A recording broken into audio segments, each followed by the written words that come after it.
बिस्मिल्लाहिर्रहमानिर्रहीम, अस्सलाम वालेकुम। मैं हूं शाहिद सकलैन और आप देख रहे हैं मेरा यूट्यूब चैनल। आज 16 फरवरी है और दिन है बुध का। आज की इस वीडियो में हम एक बार फिर बात करेंगे नूर मुक़द्दम कत्ल केस के हवाले से। मैं इस वक्त इस्लामाबाद कचहरी में मौजूद हूं। आज नूर मुक़द्दम कत्ल केस की समाअत थी और आपको जैसे हम मुख्तलिफ़ वीडियोज़ में बताते रहते हैं कि अब केस जो है वो अपने हतमी मराहिल में दाखिल हो गया है। और आज की समाअत इसलिए अहम थी कि आज मरकज़ी मुल्ज़िम के जो वकील हैं, कौंसल हैं, उन्होंने जो है अपने हतमी दलाइल देने थे और आज उन्होंने दिए सिकंदर जुल्करनान साहब ने। लेकिन उनसे पहले जो है जो ज़ाकिर फैमिली, जो उनके घर के जो मुलज़मान थे, मुलाज़मीन थे, वो भी मुलज़मान में शामिल हैं। इफ्तिखार, जमील और जो वो है अपना जान मोहम्मद, उनके वकील सजाद भट्टी साहब ने भी जो है अपने हतमी दलाइल दिए थे।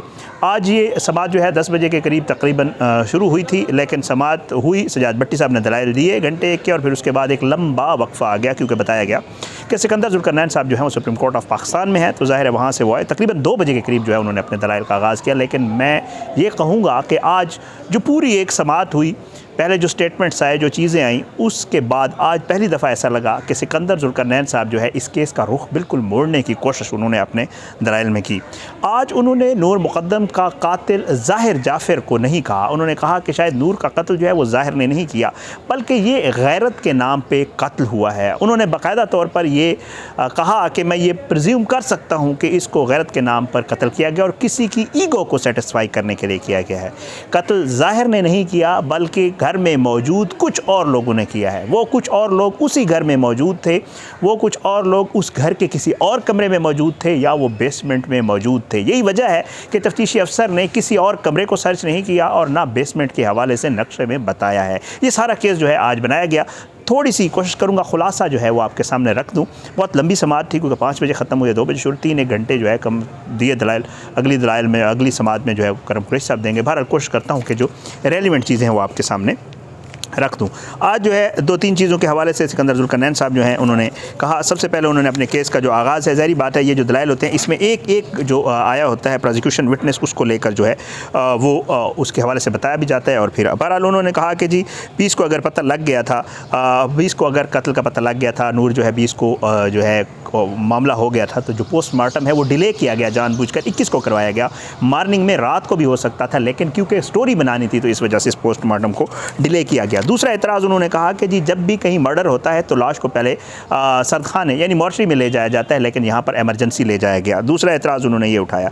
तीसरा उन्होंने कहा कि जी ये कहते हैं कि ज़ाहिर ने जो है वो इल्लीगली जो है वो रखा हुआ था, नूर को ज़बरदस्ती घर में रखा हुआ था, लेकिन नूर जो है वो मुख्तलिफ़ औकात में घर से बाहर आती जाती रही। प्रोसिक्यूशन ने ख़ुद बताया है कि वो आती जाती रही, तो कोई बंदा अगर इल्लीगली कन्फाइंड होता है तो ख़ुद नहीं आता जाता।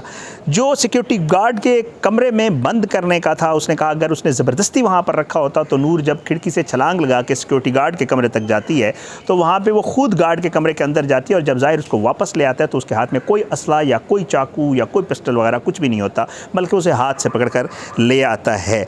आगे जी DVR के हवाले से उसने कहा कि जी DVR पहले दिन मौजूद थी, कैमराज मौजूद थे, लेकिन इन्होंने जानबूझकर उसको नहीं जो है उतारा और ना इन्होंने नक्शे में बताया है। फिर उसने कहा कि जी जो ज़ाहिर की शर्ट थी वो जो है जानबूझकर जो है उस वक्त इमरान जो फोरेंसिक वाला था उसने नहीं ली, क्योंकि उसके ऊपर इन्होंने जानबूझकर बाद में ज़ाहिर का खून लगाया और उसको एक स्टोरी बनाने के लिए इस्तेमाल किया गया। फिर उसने कहा कि जी जो क्राइम सीन में डेड बॉडी वाला मैं आपको बता चुका हूँ। आगे चलकर वो कहता है कि जी मैंने जिरा के दौरान जो है वहाँ के विज़िट करने की भी आपको दरख्वास्त दी थी जज साहब को। उसका रीज़न जो है वो कहता है कि मैं आगे चल के बताऊँगा।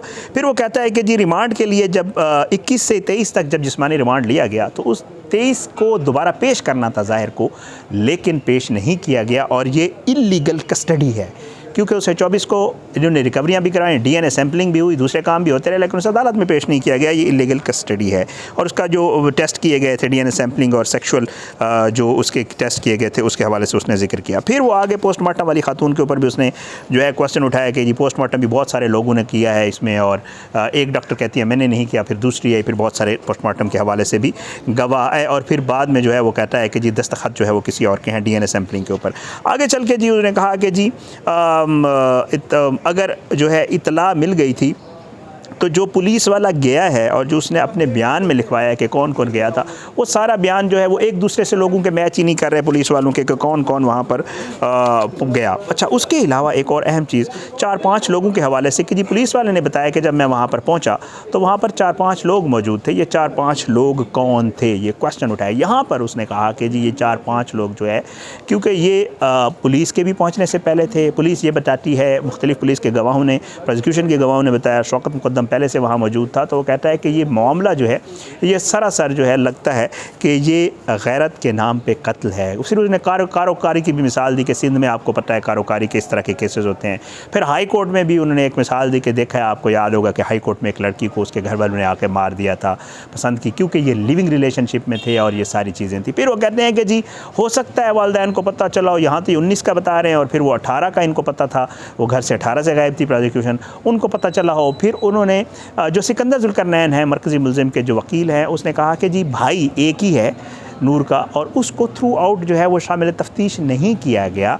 भाई जो है उसको शामिल तफ्तीश क्यों नहीं किया गया, भाई कभी कोर्ट भी उसमें नहीं आया, तो हो सकता है भाई जो है वो इन्होंने जो स्टोरी बनाई है उसमें हेल्प ना करना चाहता हो, या भाई जो है उसके खून ने जोश मारा हो। ये मामला खून के जोश का भी हो सकता है।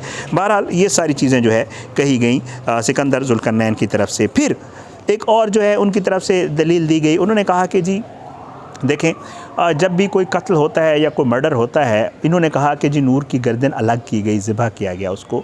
उसने कहा कि जी ज़िबा किया जाता है तो ब्लड जो है वो फैलता है और शावर या फुआरे की सूरत में वो नीचे भी होता, ऊपर भी होता, दीवारों पे होता, छत तक होता। इंसान ज़िबा हो रहा था, ये कैसे हो सकता है? और कि जी उसका ब्लड जो है वो ज़ाहिर के कपड़ों पे ना लगा हो या उसकी बॉडी पे ना लगा हो। फिर उन्होंने कहा कि जी सबसे जो अहम चीज़ जो हो सकती थी क्राइम सीन वाले के लिए, वो ज़ाहिर की बॉडी से ब्लड सैंपल लेना जो है हो सकता था, क्योंकि उसकी बॉडी से लिया गया सैंपल जो है वो सबसे करामद हो सकता था। उसकी बॉडी से भी इन्होंने ब्लड नहीं लिया। फिर उसने कहा कि जी जो पिस्तौल है या जो कहते हैं कि आला कत्ल है, उसके ऊपर फिंगरप्रिंट्स डेवलप ही नहीं हुए। ये कैसे कह रहे हैं कि जी उससे सर तन से जुदा किया गया है? अच्छा, फिर उसके बाद मुख्तलिफ़ बातें की, सिम कार्ड जो है, फिर उसके बाद जो नूर का राब्ता रहा है एक खातून का, हम आपको बताते रहता है, शौकत मुक़द्दम साहब ने कहा मेरी वाइफ़ का नंबर है, इनने कहा उनका नहीं है, उसका रिकॉर्ड लें। उन्होंने इतराज़ उठाया कि अगर ये उसकी वाइफ़ का है शौकत मुक़द्दम साहब की, तो ये बताएं कि इस खातून के नंबर की जो लोकेशन है वो उन 3 दिनों में शौकत मुक़द्दम के घर है ही नहीं। तो कहते हैं कि कैसे कह रहे हैं कि जी उनकी वालदा का नंबर है, ये भी बताया उन्होंने।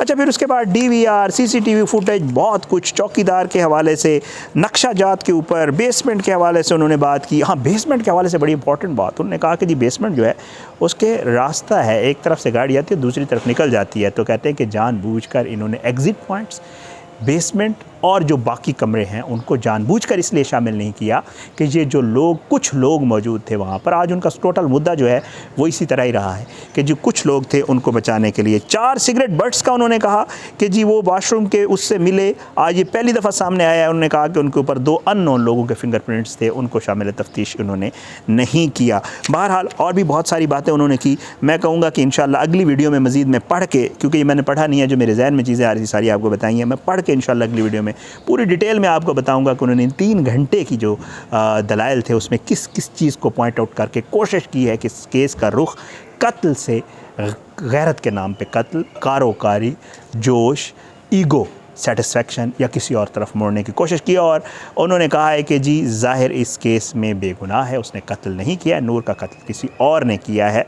और प्रोसिक्यूशन ने या तफ्तीशियों ने जितनी भी तफ्तीश की है वो महज कड़ियाँ जोड़ने के लिए पेडलिंग की गई है, बनाया गया है, और ये सारी एक स्टोरी कवर अप करने के लिए सारा कुछ बनाया गया है। ये सारे उन्होंने दलाइल दिए, बहुत कुछ और भी है। बहरहाल इस केस की समाअत जो है वो अब सोमवार वाले दिन तक के लिए मुलतवी हो गई है। इनके दलाइल ख़त्म हो गए हैं। अब अकरम कुरैशी साहब जो हैं, जो ताहिर ज़हूर के वकील हैं, उन्होंने दलाइल देने हैं। अगली समाअत पर वो दलाइल देंगे इंशाअल्लाह। अगली जो वीडियो होगी वो बड़ी इंपॉर्टेंट होगी, क्योंकि मैं इसकी तफसील आपके सामने रखूँगा। इजाज़त दें, अपना बहुत ख्याल रखिएगा।